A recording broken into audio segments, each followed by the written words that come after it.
Alors, Fetchamos, c'est un album que j'ai fait aux éditions des Éléphants et qui m'a été proposé par les éditrices de cette maison-là.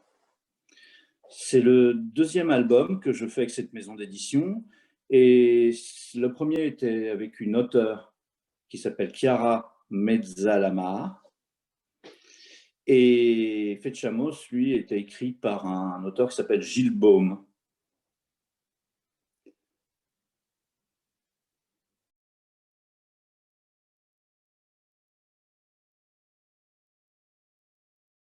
Edson Arantes, c'est le narrateur.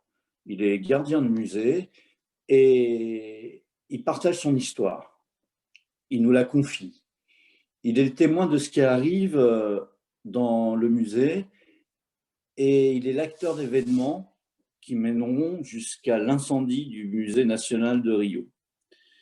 En fait, Gilles Baume a raconté une histoire fictionnelle en s'appuyant sur un fait réel.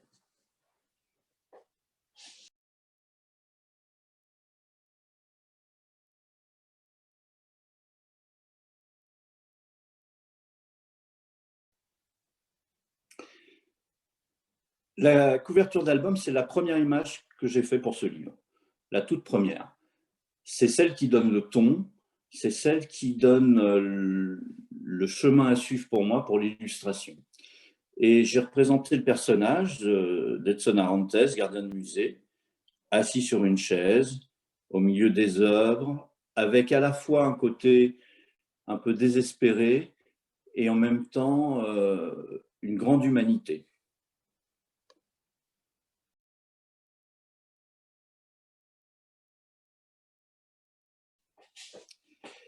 La BD, elle permet de partager plus en profondeur l'univers graphique du livre.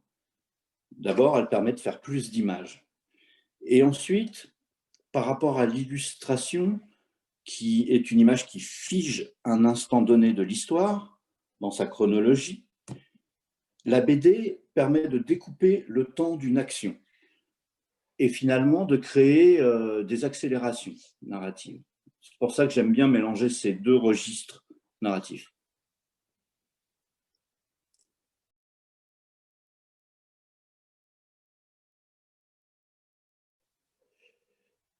Pour moi, on est tous pourvus d'une mémoire collective individuellement, à la manière de strates dans les montagnes, comme on peut voir sur les montagnes.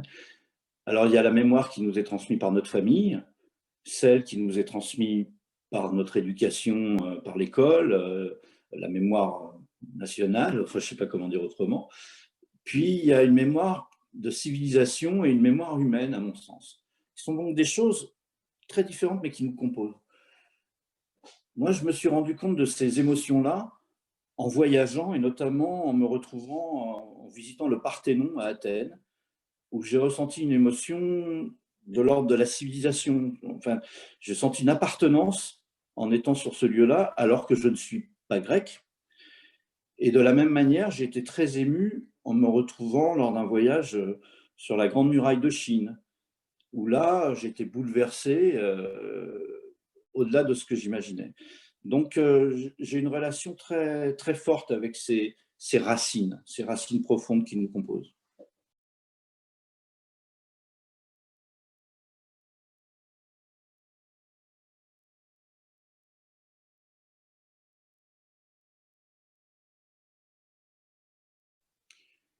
Alors moi, quand j'étais enfant, j'étais abonné au journal de Tintin.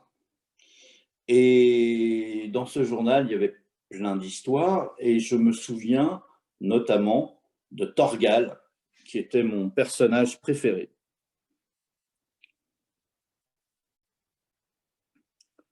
Plus tard, adolescent, je lisais plutôt des comics, des histoires de super-héros, mais ça m'a influencé aussi. Quand je suis devenu illustrateur, donc beaucoup plus tard, ma première influence était très pratique pour moi, c'était Lorenzo Mattotti. Et J'aimais déjà son travail, mais j'ai beaucoup, beaucoup regardé ce qu'il faisait. Il m'a servi de béquille à mes débuts parce qu'il utilise du pastel sec et c'était l'outil aussi vers lequel je me suis dirigé à mes débuts, le pastel sec. En réalité, mes influences plus profondes et plus durables viennent de la même période du 19e siècle qu'on appelle l'Art nouveau, à la fin du 19e siècle et début du 20e. En peinture, c'est la période des impressionnistes et qui ont amené plus tard à mon peintre préféré qui est des années 20, qui est Edward Hopper. Et, et puis en illustration, évidemment, c'est la naissance et l'invention de l'illustration, le 19e, la fin du 19e, l'invention de la bande dessinée. Et les illustrateurs comme Gustave Doré ou comme Ivan Bilibin sont toujours aujourd'hui des grandes influences pour moi. Et en bande dessinée, évidemment, Winsor McCay, l'inventeur de Little Nemo. C'est vraiment mes maîtres absolus, ces gens-là.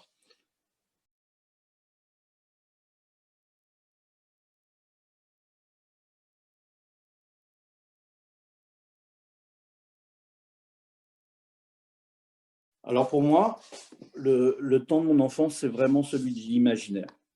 Je passais beaucoup de temps à jouer avec mes figurines, les petits soldats, beaucoup de temps à dessiner. Et dans les deux cas, c'était pour moi l'occasion de partir dans le monde imaginaire, dans mes histoires, dans ma tête.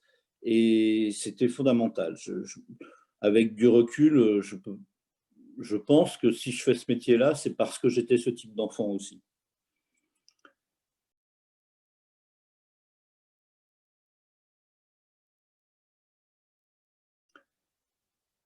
Le temps de la création, pour moi, est celui de la révélation de ce dont je suis capable. Créer, c'est un état particulier dans lequel va se révéler sous ma main et sous mes yeux quelque chose que je ne me pensais pas capable de faire. Je suis à la fois celui qui fait et celui qui découvre ce que je suis en train de faire en premier. Et c'est très particulier et c'est un grand plaisir quand on se surprend soi-même. Se surprendre.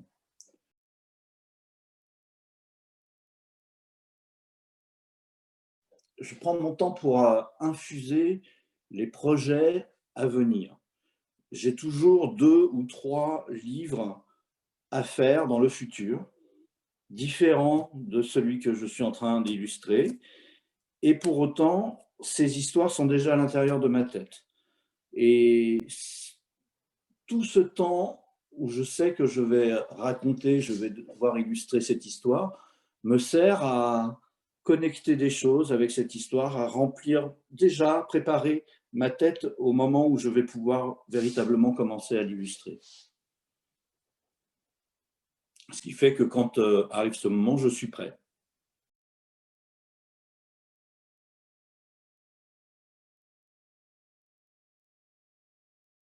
Je n'ai jamais le temps, j'ai jamais le temps de m'occuper de moi parce que je passe mon temps à travailler et à penser au travail que je suis en train de faire. Ça prend énormément de temps, d'énergie et c'est une occupation à temps plein.